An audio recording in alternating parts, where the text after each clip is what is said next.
ఈటల రవీంద్ర గారు వారి అనుచరులు ఈ తెలంగాణ ఫిషరీస్ సొసైటీ ప్రారంభించడం చాలా సంతోషకరమైందండి. నాకు ఈ ఫిషరీస్ దాంట్లో 60 సంవత్సరాల అనుభవం ఉంది. నేను మొదట నా యూనివర్సిటీ ఎడ్యుకేషన్ అయిపోయిన తర్వాత ఫిషరీస్ రీసెర్చ్లో చేర్చి ఆయన చెప్పినట్టు నేను వైసల్ కులం నుంచి వస్తున్నాను. ఈ వైసల్ కులం నుంచి ఫిషరీస్లో జాయిన్ అయ్యి వీడికి ఏమీ ఉద్యోగం దొరకలేదు అని నన్ను కించపరిచిన వాళ్ళు చాలామంది ఉన్నారండి.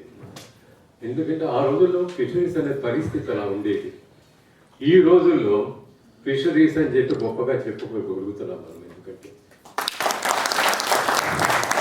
రవీంద్ర గారు చెప్పారంటే ఆంధ్రప్రదేశ్ అని చెప్పేసి అక్కడ ఫిష్ ఫార్మర్స్ అంటారు. నేను చెప్పాను మీరు మీ ఫార్మర్స్ కాదు, మీరు ఎంటర్ప్రూనర్స్ అండి. వాళ్ళు కొంతమంది వాళ్ళు డాక్టర్లు, ఇంజనీర్లు, మాస్టర్స్ ఆఫ్ బిజినెస్ అడ్మినిస్ట్రేషన్ చేసిన వాళ్ళు.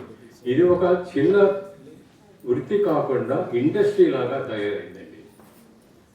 దానికి మీరందరూ కూడా యాక్చువల్లీ మేము కాదు చేసింది, మీ పరిస్థితిని అసలు కల్పించింది మీరు ఇండస్ట్రీకి డెవలప్. ఈ సొసైటీ పెట్టడం వల్ల లాభం ఏమిటి ఆయన చెప్పారనుకోండి, 3 రకాలు ఉన్నాయండి. ఒకటి, తెలంగాణలో వనరులు ఆయన చెప్పినట్టు కూడా చాలా ఎక్కువగానే గత ఒక 5-6 సంవత్సరాలుగా ఇరిగేషన్ ప్రాజెక్ట్స్ రావటం వల్ల నీటి వనరులు ఎక్కువ.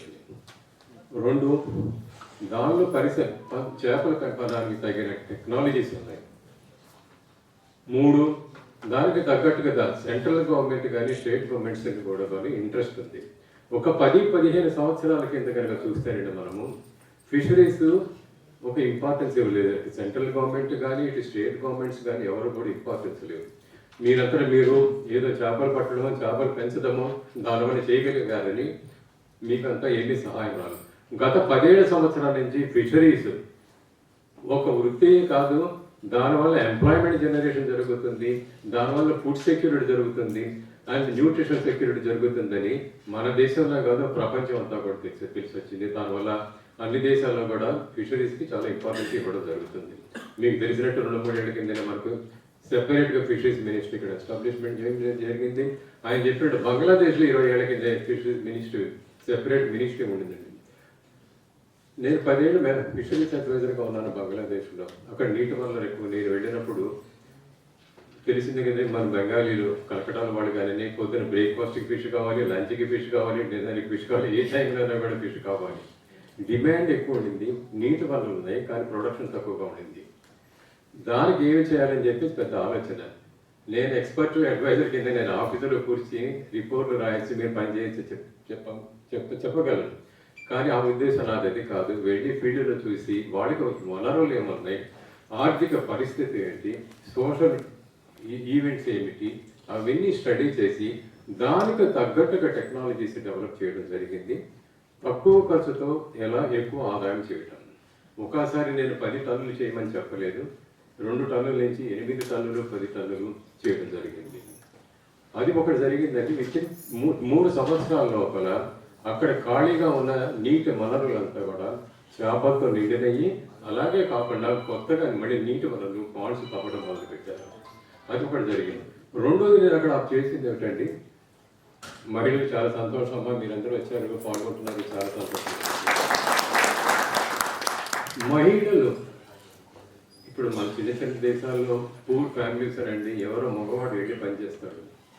ఒక్క ఆదాయంతో 5-6 ఫ్యామిలీ మెంబర్స్, భార్య 4 పిల్లలతోటి ఆదాయం పోషించాల్సి వస్తుంది. అదే కనుక మహిళలు ఆదాయం తీసుకురావాల్సిన చేయగలిగితే ఎందుకు ఉండకూడదు. ఫిష్ ఫార్మింగ్ చాలా సింపుల్ టెక్నాలజీస్ ఉన్నాయి దానికి. నేను అక్కడ మొదలుపెట్టినప్పుడు చాలామంది నన్ను నవ్వారు, ఆడవాళ్ళు ఏం చేస్తారు, మీరు ఎందుకు మీ టైం వేస్ట్ చేస్తున్నారని. అలా కాకుండా విలేజెస్ తిరిగి వాళ్ళతో కూర్చుని వాళ్ళతో మాట్లాడి వాళ్ళని మోటివేట్ చేసి వాళ్ళకి ట్రైనింగ్ ఇప్పించి చేయమంటే కాదండి, దానికి తగ్గట్టు కావాల్సిన ఆర్థిక సహాయం కూడాను.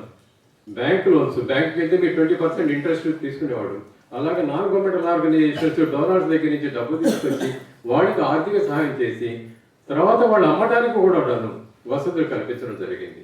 దానివల్ల ఈ రోజు అక్కడ ఉన్న ఫిష్ ఫార్మర్స్లో 50% ఆడవాళ్ళు అమ్మ. చాలా గవర్నమెంట్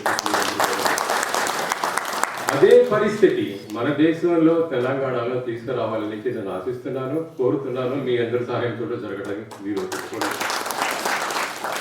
మేము ఒక స్టడీ చేసామా, ఆడవాళ్ళు ఏం చేయగలరు మగవాళ్ళు చేయగలిగిందని చెప్పేసి ఒక స్టడీ చేసాము. మంచిగా ఫిష్ ఫార్మింగ్ చేస్తున్న వాళ్ళలో గ్రూప్ తీసుకున్న మగవాడు చేస్తుంది, ఆడవాడు చేస్తుంది కంపేర్ చేసాము. ఆడవాళ్ళ ప్రొడక్షన్ ఎక్కువ ఉంది, ఖర్చు తక్కువ ఉంది. ఎందుకు? మగవాడికి వ్యసనాలు ఉంటాయి, చాలా రకాలు వాటి ఇది ఒక్కటే కాక చాలా ఉంటాయి. అలా కాక మహిళ తను తీసుకున్నప్పుడు దాని మీద ఇంట్రెస్ట్ చూపించి పూర్తి అవగాహనతో అంతా చేయడం జరిగింది. సో అదే రకం కూడా అండి మనం ఈ దేశంలో ఎందుకు చేయకూడదు అని చెప్పేసి ఇప్పుడు ఒకసారి మీరు చెప్పినట్టు సెంట్రల్ గవర్నమెంట్ పోయిన 3 సంవత్సరాల కింద ప్రధానమంత్రి మత్స్య సంపద యోజన కింద 22,000 కోట్లు అలాట్మెంట్ జరిగింది. ఒకవైపు డబ్బులు వస్తున్నాయి, కానీ అవి సరిగ్గా యూజ్ చేయడం జరుగుతుందా లేదా అన్నది మధ్యలో గ్యాప్ ఉంది. ఇటు మత్స్యకారులు కానీ, ఇటు ఫిష్ ఫార్మర్స్ కానీ, అటు గవర్నమెంట్ కానీ ఒక లింక్ కావాలి కదండి. ఒకటి అక్కడున్న ఎక్కడి నుంచి మీకు తెలియకపోవచ్చు కదా, ఇంత డబ్బు ఉంది, ఇంత టెక్నాలజీస్ ఉన్నాయి. కానీ ఇలాంటి సొసైటీ ద్వారా వీళ్ళు కనుక మీకు చెప్పగలిగితే ఫలానా డిపార్ట్మెంట్ నుంచి, మన అసోసియేషన్ నుంచి కూడా ఫండింగ్ దొరుకుతుంది, ఫలానా ఇన్స్టిట్యూషన్ నుంచి టెక్నాలజీ ట్రైనింగ్ దొరుకుతుంది, ఫలానా చోట ఫిష్ లోకల్గా అమ్ముకోవడం కానీ ఎక్స్పోర్ట్ చేయడానికి కానీ వీలుంటుంది. తర్వాత ప్రాసెసింగ్ అమ్మ, ఇంతకుముందు అంతా కూడా ఫిష్ ఫార్మింగ్ అంటే చేపలు పెట్టేసి అమ్మేసేవాడు మార్కెట్లో. దానివల్ల లాభాలు ఎక్కువ రావు. లాభాలంతా తీసుకుంటుంది మిడిల్ మెన్. ప్రాసెసింగ్ కానీ ఏమీ లేకుండా చేస్తున్నారు. ఇప్పుడు టెక్నాలజీ ఎంత డెవలప్ అయిందంటే ఇప్పుడు బజార్లో చేపలు కొనుక్కెళ్ళి కొలసలు తీసి అవన్నీ చేయడం కదండి, ఈజీ టు కుక్ ఫుడ్ అని చెప్పేసి అంటున్నారు కదా. ప్రతిదీ కూడా చికెన్ ఇండస్ట్రీ ఎలా డెవలప్ అయిందమ్మా, ఒక 10 ఏళ్ళ కింద 10-12 ఏళ్ళ కింద చూస్తే పూడని తీసుకొచ్చి ఇక్కడ తీసి ఇవంతా కూడా చేసి వచ్చేది కదా. ఇప్పుడు అలాగే ప్రాసెస్ చేసిన చికెన్ దొరుకుతుంది. కాడు కావాలని కావాలి, బ్రెస్ట్ కావాలని బ్రెస్ట్ కావాలి. అదే పరిస్థితి మనం వెనక తీసుకురాగలిగితే ఫిషరీస్లో కూడా డిమాండ్ ఎక్కువ అవుతుంది, ప్రొడ్యూసర్స్కి ఆదాయం ఎక్కువ అవుతుంది.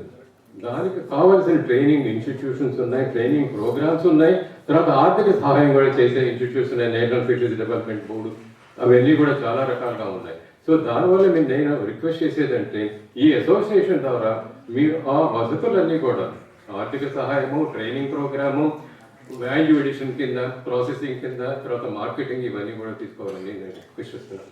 అదేవిధంగా అటు గవర్నమెంట్ ప్రోగ్రామ్స్ అవన్నీ తయారు చేస్తున్నాయి, వాళ్ళకి ఎవరు చెప్పాలి మీకు కావాల్సిన ప్రాబ్లమ్స్ ఏంటి, దానికి తగ్గట్టు అడ్వైస్ కావాల్సింది మీరు చెప్పాలి కదా.